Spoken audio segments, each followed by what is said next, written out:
It's probably past due time I started talking about Dave Rosenthal. Dave Rosenthal was my boyfriend. If I had to pick one great love of my life, it was him. Um, we met. I met him. I was 38 years old, and I met him. I believe it was the first weekend in November of 1991. I went on a Mensa. Mensa had a like a field trip to Ridgecrest. That's where he lived.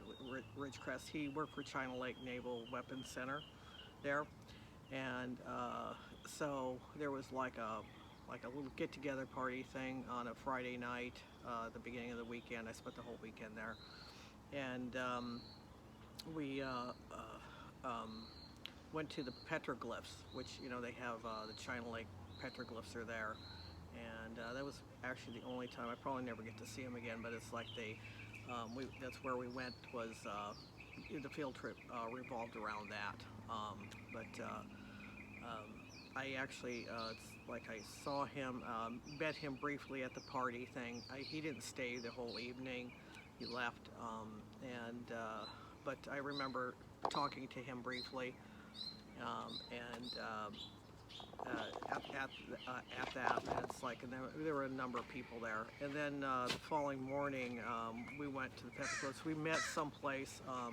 I think there was a little museum or something there, and it revolved around the petroglyphs, but other things too. I think I don't remember the name of it or anything. And the group of us met there, and we broke up into different cars and stuff because we actually had to go into like the Naval Weapons Center. Into that, we had to get permission, so we had to go through the gate and everything. But anyway, he ended up like going in my car. I had a 1991 Lexus ES250. It was white. It was like one of my favorite cars, and I have a cat here bugging me, and it was one of my favorite cars, and and it's basically, I probably only had it for maybe 6 months when I went up there, and so he and another lady that lived in California City, I think it's called.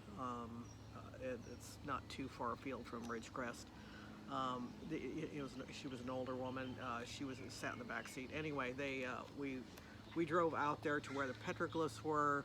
We climbed down into the thing with the it's like down into like it was like a gully. We had to climb down into it and walked up and down and looked at the petroglyphs. It's a really cool thing. It's like if you ever can get a chance to get there and see it, it's well worth seeing. And talked a little bit, because he was there in the car with me, on the little trip out there, the trip out there and back. We did talk and everything. The woman in the back seat was, she did awful lot of talking. At some point, I just kind of like, it's, just got quiet.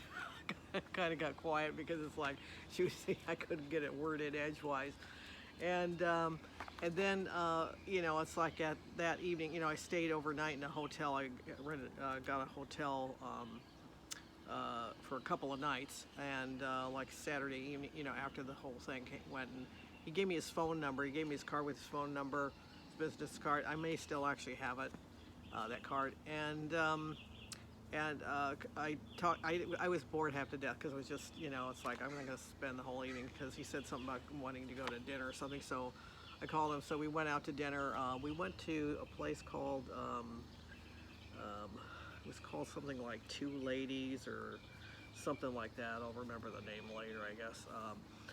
The Two Sisters, I think it was called. Two Sisters Restaurant. And I think it was mostly an Italian place, and I can't remember exactly where it was. It was out a little ways away from Ridgecrest. So we went there, and then we came back, and we were at his house. He was showing me his library and stuff, and and it's like, and then it's like, and then I think I went back to the hotel that evening. I don't think I spent the night with him. I went back to the hotel, and then the next morning, we had like breakfast and stuff, and then I left a little later in the day and went back home, and I lived in the San Fernando Valley, so it was a little bit of a trip out there, trip back and forth. Anyway, once we didn't really start seeing each other like constantly for probably at least a couple of months or something, and then at some point I would say the first part of 1992, we started really seeing each other, probably by February of '92, and we went. What would happen is I would actually go and see him. I would spend weekends with him. I would spend every weekend with him, except for the first weekend of the month, because he had National Guard duty. So I wouldn't see him that weekend, but just I would see him almost every other weekend, and I'd spend the weekend in Ridgecrest. It's like I just preferred it. Me and Apache, my dog, Skipper Key Apache, Skipper Key, my favorite dog of all time, would go up there. Once in a while, I think I'd leave Apache at my mother's house, parents' house, but usually he went with us. Like if sometimes we would go on an adventure or something, yeah, he would, I would leave him at my parents' house.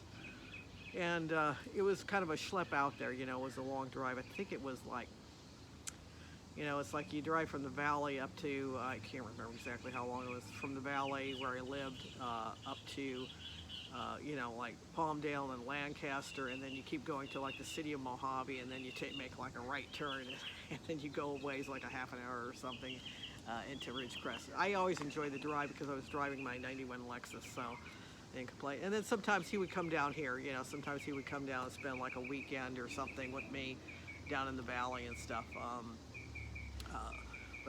Anyway, that's how I met him. It's like, and we were together until like I want to say around, I know we were still seeing each other like in February of '94, but I would say by the end of spring of '94 we broke up, and it was kind of devastating to me, but it was pretty much a mutual thing, to go our separate ways, because it just wasn't working out. I couldn't trust him. I found out he cheated on me. So it's like once that happens, it's like you can't, there's no real going back on that, because you can no longer trust somebody.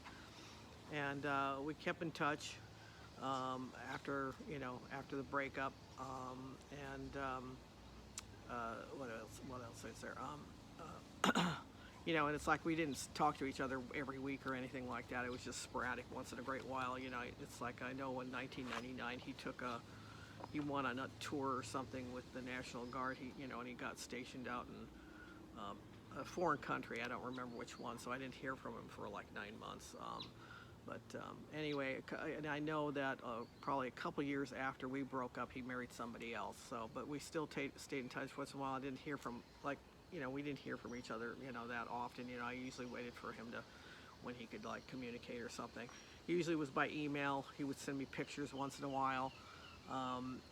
Unfortunately, I don't have a whole lot of pictures of him, of us together or anything. So it's like I have some pictures of him, not a lot. And then I know, like, my second Skipper Key Godzilla, I got him in February of '94, and I do have a picture somewhere of him holding Godzilla.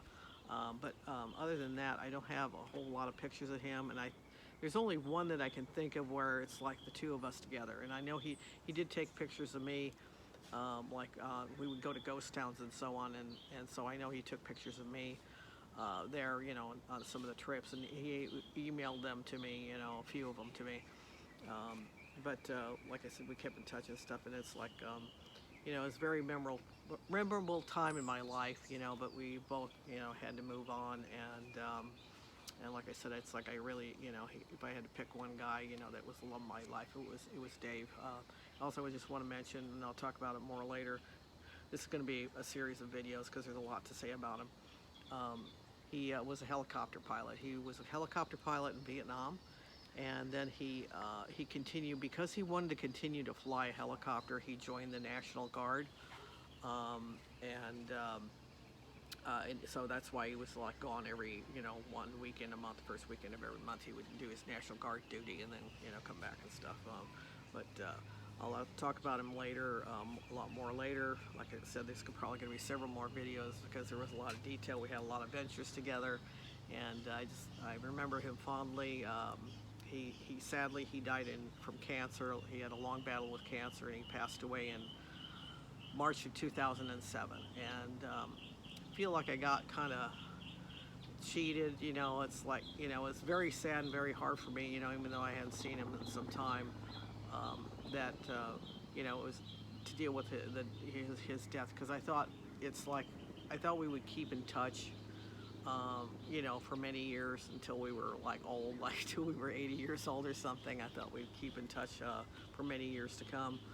And then it's like, sadly he was gone, and I didn't, at least, I didn't at least get, like, once in a while get an email from him or a picture from him, and hear from him, because I know he would still, if he was still alive, he'd still be in touch with me by email, and get a phone call once in a great while, and I would have enjoyed that. And I just, wish he was still around. He was a good human being on planet Earth.